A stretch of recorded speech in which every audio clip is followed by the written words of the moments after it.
Pare por um instante. Respire fundo. Sinta o ar encher seus pulmões e agora solte. Quero que você se conecte com um sentimento que todos nós em algum momento já experimentamos. A sensação de que o tempo está passando, mas nada muda. Aquela areia fina que escorre pela ampulheta, levando dias, meses, anos e com eles a nossa esperança. Já se sentiu assim? Como se estivesse preso em um ciclo interminável, assistindo a vida acontecer do outro lado de uma janela embaçada pela sua própria dor? Hoje vamos falar sobre uma mulher que viveu exatamente isso, não por um mês, nem por um ano, mas por mais de uma década. Uma década de silêncio, de isolamento e de uma ferida que ninguém via, mas que sangrava sem parar, levando embora não apenas sua saúde, mas sua identidade, sua dignidade e todos os seus recursos. Esta é a história de uma fé desesperada, que ousou romper o silêncio e tocar o impossível. Imagine acordar todos os dias com a mesma sentença.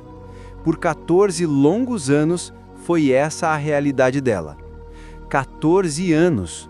Pense no que isso significa. Crianças que ela viu nascer já eram adolescentes.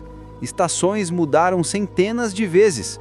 O mundo ao seu redor girava, mas o dela permanecia congelado no mesmo instante de sofrimento. A Bíblia, nos evangelhos de Marcos, Mateus e Lucas, nos apresenta essa figura anônima, mas universal. Ela não tem um nome, talvez porque ela poderia ser qualquer um de nós. Ela é a representação daquela parte nossa que sofre em segredo, que sorri em público enquanto trava uma batalha interna invisível aos olhos dos outros. A sua condição, uma hemorragia crônica, era mais do que uma doença física.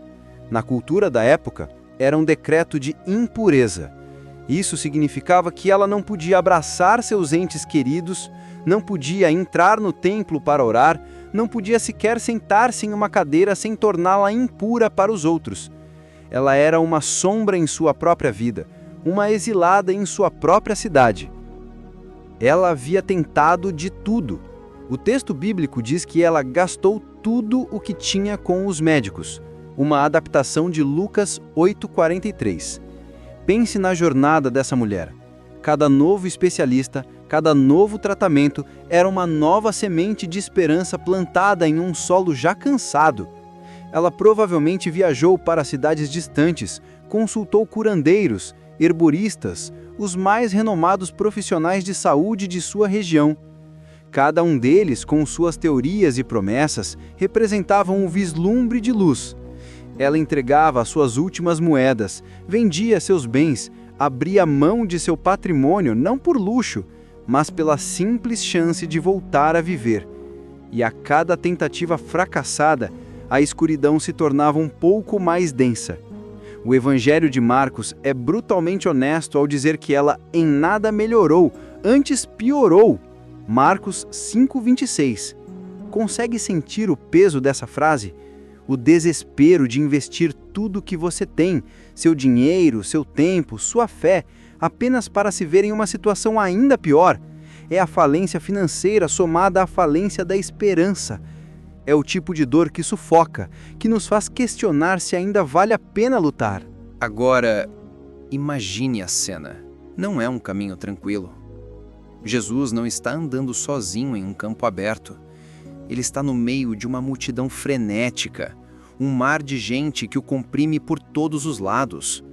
O Evangelho de Marcos descreve que a multidão o apertava. Pense no que é estar no meio de uma multidão assim. O barulho, os empurrões, o calor, a poeira. Para uma mulher já enfraquecida por 14 anos de uma doença debilitante, cada passo era uma batalha. Ela, que viveu tanto tempo no isolamento, agora se lança voluntariamente no epicentro do caos. Cada cotovelada que ela recebia, cada pessoa que a empurrava sem a ver, era um lembrete doloroso de sua invisibilidade. Mas o medo de permanecer como estava era infinitamente maior do que o medo da multidão. Aquele sussurro de esperança em seu coração agora gritava mais alto do que o barulho ao seu redor. Ela precisava chegar até ele. Ela avança, se esgueirando pelos espaços, desviando dos corpos, com os olhos fixos num único alvo, a figura de Jesus à frente. Ela não consegue ver seu rosto, apenas as costas, o movimento de suas vestes. Cada metro vencido é uma vitória. Ela está fraca, talvez tonta, mas a imagem da cura, a imagem de uma vida restaurada, a impulsiona para frente. É a força que só o desespero combinado com a fé pode gerar. Ela não está pensando nos obstáculos, na impossibilidade da tarefa, somente está focada em um único pensamento. Um mantra que se repete sem cessar, se o apenas tocar em suas vestes. É uma fé teimosa, uma fé que se recusa a aceitar um não do universo. Ela não está pedindo permissão, ela está indo tomar posse da sua bênção. Ela estende a mão, os dedos trêmulos atravessando o último vão entre ela e seu milagre. O coração dela deve estar batendo descontroladamente, um tambor de guerra contra a desesperança. E então, acontece. Seus dedos, por uma fração de segundo, tocam a orla do manto dele. Naquele instante, o universo dela se realinha. O texto bíblico é direto e poderoso. Imediatamente a fonte do seu sangue secou, e ela sentiu em seu corpo que estava curada daquele mal. Pense nisso. Não foi uma melhora gradual, não foi um alívio parcial, foi instantâneo. Uma energia, uma virtude, um poder divino fluiu dele, viajou através do tecido de suas vestes, encontrou o corpo doente daquela mulher e, em um piscar de olhos, reescreveu 14 anos de história. Aquele fluxo de vida que a abandonava dia após dia foi estancado. A ferida se fechou, a dor cessou. Naquele toque, ela não recebeu apenas a cura física, ela recebeu sua vida de volta. O silêncio constrangedor que a cercava foi preenchido pela certeza vibrante da restauração. Por um momento, ela deve ter ficado ali, paralisada, no meio da multidão barulhenta, vivendo o momento mais silencioso e profundo de sua existência. A gratidão deve ter inundado sua alma de uma forma avassaladora. O plano tinha dado certo. Ela conseguiu. Ela podia ir embora, desaparecer de volta na multidão, anônima como chegou, mas agora inteira, completa. Mas a história não termina aí. Porque o poder que saiu de Jesus não passou desapercebido por ele. No mesmo instante em que ela sentiu a cura, ele parou.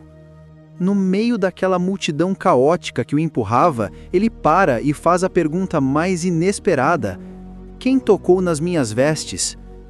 Tente visualizar a confusão que essa pergunta causou. Seus discípulos, sempre tão pragmáticos, respondem quase que com impaciência. Mestre, vês que a multidão te aperta e perguntas: quem me tocou? Em outras palavras, Senhor, todo mundo está te tocando, como podemos saber quem foi? Eles viram apenas o contato físico, o toque casual da multidão. Mas Jesus sentiu algo diferente. Ele sentiu um toque com intenção, um toque de fé. Ele sentiu poder, virtude, saindo dele. Ele não estava procurando um culpado, ele estava procurando a pessoa que havia se conectado com ele em um nível mais profundo. Ele olhava ao redor não com acusação, mas com um propósito.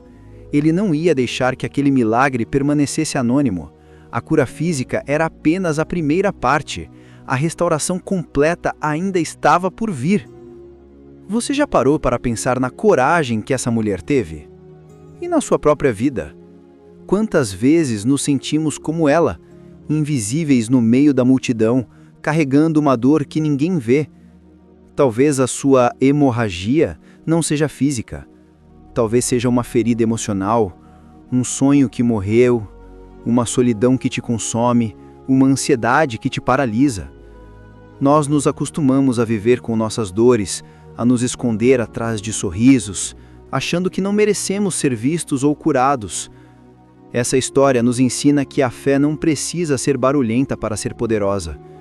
Às vezes é um sussurro, um plano secreto, um toque desesperado na direção certa. Se essa mensagem, se a jornada dessa mulher até aqui está ressoando aí dentro de você, se está tocando em algum lugar que precisa de cura, eu quero te convidar a fazer algo diferente. Não vou pedir apenas para você se inscrever no canal, porque isso é sobre números. Eu quero te convidar a fazer parte de uma comunidade de pessoas que, como essa mulher, estão buscando um toque de esperança. Ao se inscrever, você não está apenas apoiando o nosso trabalho.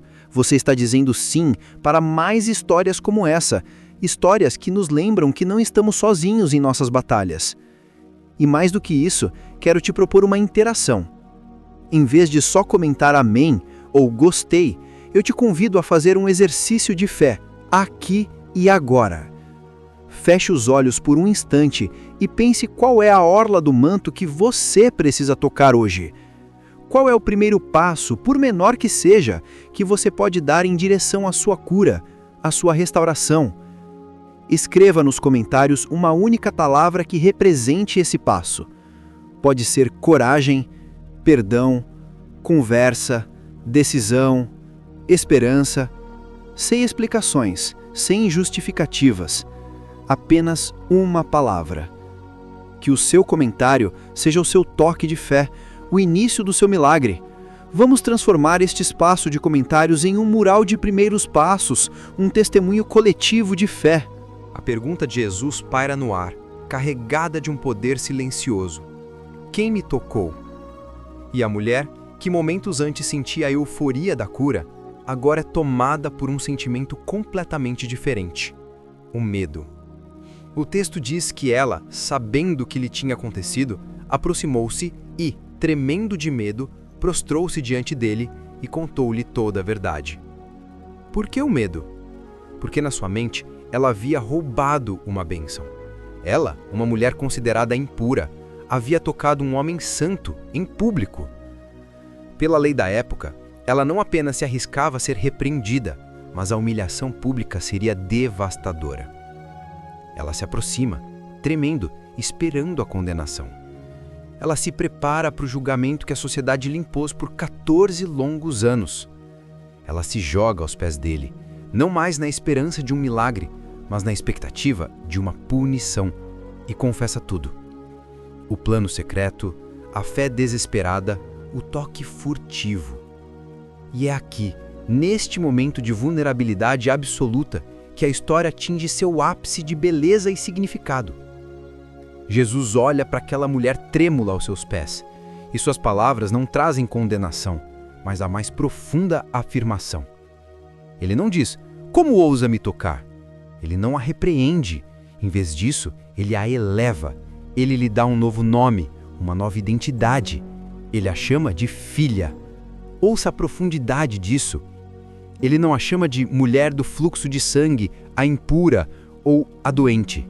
Ele a chama de filha. Com uma única palavra, ele a reintegra à família humana e divina, restaurando a dignidade que lhe foi roubada. Ele a vê, ele a valida, ele traz o milagre que aconteceu em segredo para a luz, não para expô-la, mas para honrá-la. E então ele completa: a tua fé te salvou. Vai em paz e fica livre do teu mal. Essa frase é a chave de tudo. A tua fé te salvou. Ele não diz, o meu poder te salvou, ou a minha veste te curou. Ele atribui o milagre a ela. Ele valida a atitude dela, a coragem dela, a fé teimosa que a fez romper barreiras. Ele a transforma de uma vítima passiva em um agente ativo de sua própria libertação. E ao dizer, vá em paz, ele não está apenas desejando que ela tenha um bom dia. A palavra paz aqui no original grego, irene, que se conecta ao hebraico shalom, significa muito mais do que a ausência de conflito. Significa totalidade, completude, bem-estar, segurança, prosperidade em todos os níveis, físico, emocional e espiritual. Era a bênção completa. Ele não apenas estancou o sangue, ele curou as feridas da alma, restaurou a sua posição na sociedade e a enviou para uma nova vida de plenitude. A cura física foi o começo. A restauração da sua identidade foi o verdadeiro milagre. Ela chegou como uma sombra anônima e partiu como uma filha amada, vista, curada e inteira. A jornada dessa mulher é um espelho para a nossa. Quantos de nós recebemos uma cura, uma bênção, uma porta que se abre e tentamos sair de fininho, com medo de sermos vistos? Com medo de que, se alguém olhar de perto, descubra que não somos dignos, que foi sorte, que roubamos aquela oportunidade. Jesus parou a multidão por ela, e Ele para a multidão da nossa vida, a correria, as distrações, as vozes de acusação para nos olhar nos olhos e nos chamar pelo nome. Ele quer que saibamos que não somos um caso anônimo. Ele vê a nossa fé, mesmo que ela seja do tamanho de um grão de mostarda e se manifeste em um toque tímido. Ele não quer apenas nos curar em segredo. Ele quer nos afirmar em público. Ele quer que o mundo veja que somos seus filhos e filhas, amados e restaurados. A aplicação prática para nós é profunda.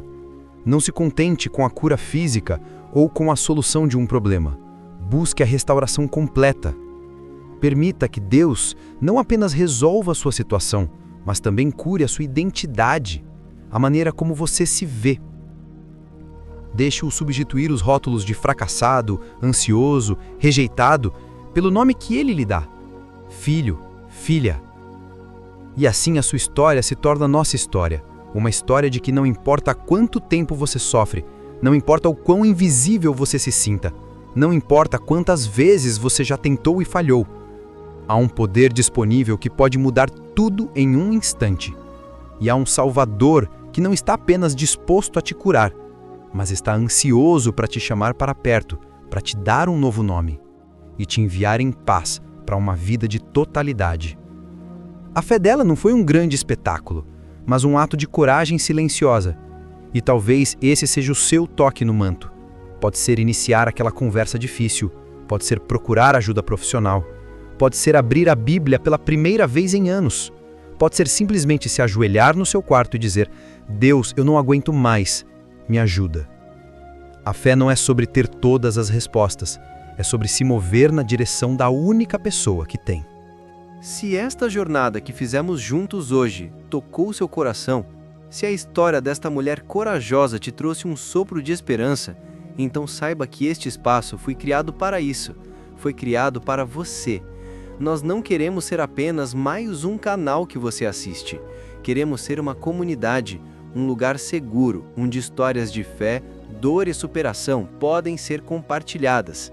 Se você ainda não faz parte da nossa família, eu te convido de coração a se inscrever, não como um número, mas como um membro valioso desta comunidade que está crescendo.